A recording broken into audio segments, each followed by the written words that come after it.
آج کے دور میں نگاہ کی مکمل حفاظت ایک مجاہدہ ہے بہت بڑا. لیکن بھائی بیٹھے بٹھائے تو کوئی دولت نہیں ملا کرتی، ہاتھ پر ہاتھ رکھ کر تو کوئی دولت نہیں ملا کرتی. اگر ایمان کا نور چاہیے، اگر اللہ تعالیٰ کا قرب چاہیے، اگر آخرت کی فکر چاہیے، تو پھر یہ پتھر تو دل پر رکھنا ہوگا. یہ پتھر تو دل پر رکھنا ہوگا. بتاؤ کون یہ گارنٹی لے کے آیا ہے کہ میں اگلے لمحے میں زندہ رہوں گا؟ کوئی گارنٹی لایا ہے؟ ٹھیک ہے، پاس کوئی ضمانت ہے اس بات کی اگلے گھنٹے جیوں گا؟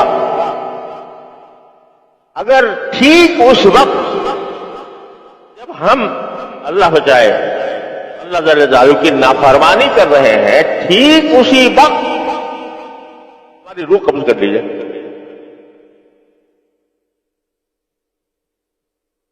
خاتمہ کیسا ہوا؟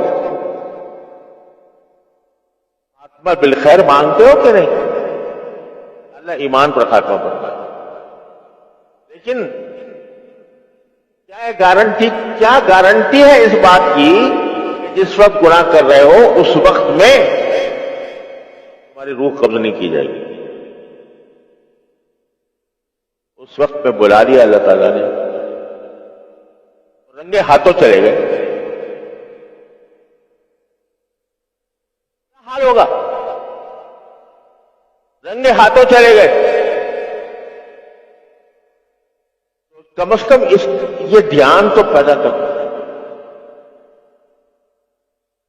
اگر اسی وقت مجھے اٹھا لیا گیا، ارے توبہ کی توفیق بھی ہر ایک کو نہیں ملتی. اس لیے یہ خیال اگر دل میں آ جائے کہ یہ میں جو گناہ کر رہا ہوں، اسی وقت اگر میرے اللہ نے مجھے موت دے دی، میرا انجام کیا ہوگا؟ معصیت کی حالت میں اٹھا دیا. اللہ کے بندے ایسے ہوتے ہیں جن کو اللہ سجدے میں اٹھاتا ہے، جن کو نمازوں میں اٹھاتا ہے، جن کو طاعات کے دوران اٹھاتا ہے. اللہ کے بندے وہ آپ کے علم میں آتے رہتے ہوں گے، سجدے کی حالت میں چلے گئے.